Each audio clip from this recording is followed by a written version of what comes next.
बिहार में अपनी युवावस्था में जब आप स्कूल में थे, स्कूल से कॉलेज में आए, क्या किस तरह की मानसिकता हम लोगों की है जो हमको रोकती है,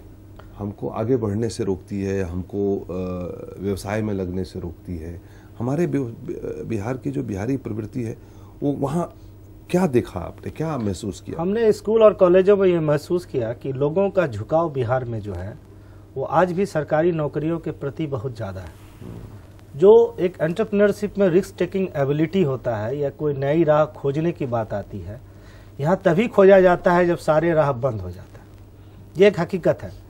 और लोगों में वो वातावरण नहीं है। अभी मैं पिछले 4-5 साल से देख रहा हूँ कि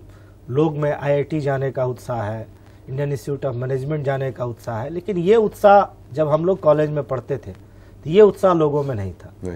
लोगों में सरकारी नौकरी, दरोगा बन जाए तो ये उसके लिए बहुत बड़ी बात, DSP बन जाए तो बहुत बड़ी बात। तो वो एक जो फ्यूडल माइंडसेट है लोगों का उस समय, जो पढ़ाई में जाते थे कि ना हमको सरकारी नौकरी में जाना है ताकि हमको रुतबा मिले, इज्जत मिले, पैसा मिले, तो वो कहीं ना कहीं माइंडसेट रोकता है लोगों को आगे बढ़ने से, रिस्क लेने से बढ़ने से, और वही हमारे अगले जनरेशन को भी। लेकिन अब तो मैं समझता हूँ कि खास करके पिछले कुछ 2-4 वर्षों में मैंने देखा कि लोग जो हैं बिहार के इनकरेज कर रहे हैं अपने बच्चों को। नहीं, इनकरेज भी कर रहे हैं, और जो बच्चे बाहर जा रहे हैं पढ़ने के लिए, मान लिया मेडिकल कॉलेज में, इंजीनियरिंग कॉलेज में जाते हैं और लौट के आते हैं, तो बाकी को भी इनकरेज कर रहे हैं कि आप अदर एरिया जो है वो ज़्यादा बेहतर एरिया है, क्योंकि एक्सपोजर हो रहा है। आज से 10 साल पहले यहाँ के बच्चों को उतना एक्सपोजर भी नहीं था। आज आप जो इंटरनेट जिस ढंग से आज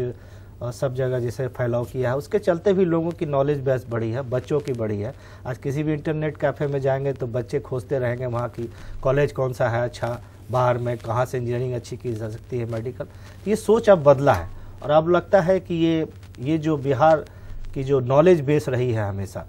एक जो नॉलेज बेस पर बिहार हमेशा एक हम लोग गर्व करते हैं बिहार, चाहे वो इंस्टीट्यूशन के नाम पर हो, नालंदा हो, विक्रमशिला हो, जितने बड़े बड़े लोग यहाँ पर आए, आर्यभट्ट हो, पाणिनि हो, तो ये चीज़ अब लोगों में ये महसूस हो रहा है और ये जग रहा है कि नहीं, अब नॉलेज को हमको एक्वायर करके आगे बढ़ना है। और जिस तरह की जो बातें चल रही हैं और जो सरकार की योजना चल रही है कि मतलब गांव से गांव हर बच्चे को पढ़ाया जाए, बच्चियों को पढ़ाया जाए, और मैं देख रहा हूँ कि दूसरे राज्य वाले लोग अनुकरण कर रहे हैं, तो वो एक बदलाव जो है उसकी हवा तो चल पड़ी है, उसमें शुरुआत हो चुकी है, कोई शक की बात नहीं। सत्यजीत जी, आपको ICAR ने भी सम्मानित किया है, आपके ऊपर IIM में की पुस्तक में चैप्टर भी लिखा गया है, आपको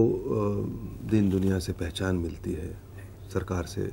कैसा लगता है? अच्छा लगता है। कब कोई काम करते हैं बिहार के अंदर और एक ऐसे राज्य में जहाँ पर कि काम की बहुत ज़रूरत है इस तरह के लोगों की, तो कमते हैं जो रिकॉग्निशन मिलता है या जो सम्मान मिलता है उसको अच्छा लगता है, उससे इनकरेजमेंट मिलता है, कहीं ना कहीं वो एक ईंधन के रूप में काम करता है आगे और बेहतर काम करने के लिए, और नए नए काम को शुरुआत करने में वो काफ़ी मददगार होता है। बहुत ही अच्छा, क्योंकि आप अभी भी युवावस्था में हैं और आपने जितना कुछ हासिल किया है और जो आपका दिमाग जिस तरह से काम करता है, और कि एक मखाना जो एक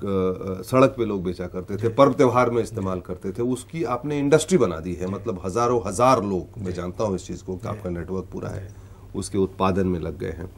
पूर्णिया, सहरसा, दरभंगा, पूरा मिथिलांचल आपका क्षेत्र बन गया। हाँ, अभी आप थोड़ी देर पहले बता रहे थे कि 60 रुपये किलो किसान को मिलता था, आज 215 रुपये किलो मिल रहा है किसान को। ये बढ़ता जाएगा और किसान को जितना धन मिलेगा वो समझिए आपके मन को उतना धन मिल रहा है। इन सारी चीजों के बीच जो आज की बिहारीपन की अवस्था है, हमारा समाज जिस तरह से है, क्या आपको लगता है कि इस उद्योग की मानसिकता को बढ़ाने से ही हम वो जो हमारे जो नेगेटिविटीज हैं उसको हम खत्म कर सकते हैं? ऐसे उद्योगों को तो जरूर बिहार में लगना चाहिए, जिससे कि हमारी एक पहचान बनती है। हमारी बहुत सारी पहचान है यहाँ पर खाद्य कृषि में, चाहे आप लीची ले लें, मखाना ले लें, परवल ले लें, भिंडी जो है यहाँ का लार्जेस्ट प्रोडक्शन है इंडिया का आज भी बिहार में, मक्के की क्वालिटी हमारे यहाँ बहुत अच्छी है, क्योंकि ये जब जितने भी ये उद्योग का रूप जैसे जैसे ये लेंगे तो कहीं न कहीं हम बिहार की इकोनॉमी को मजबूत करेंगे, क्योंकि इसका सबसे पहला फल ये मिलेगा कि बाहर का पैसा बिहार के अंदर आएगा।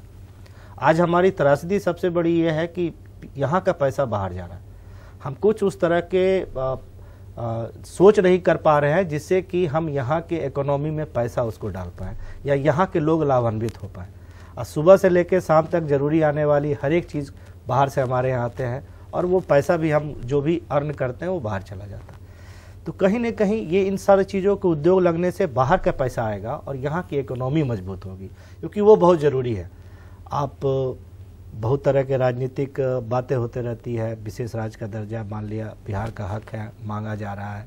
भारत सरकार बहुत चीज़ों में पैसे नहीं देती है, लेकिन कहीं न कहीं अपने संसाधन को भी मजबूत करने की ज़रूरत है, हमारे इकोनॉमिक बेस को भी बनाने की ज़रूरत है, हमारी रेवेन्यू को भी बढ़ाने की ज़रूरत है। ये अगर नहीं बढ़ेगा तो बाकी चीज़ें रहते हुए भी हम कुछ नहीं कर पाएंगे। बिल्कुल सही कहा आपने कि वेल्थ जनरेशन, धन की उत्पत्ति तो तभी होगी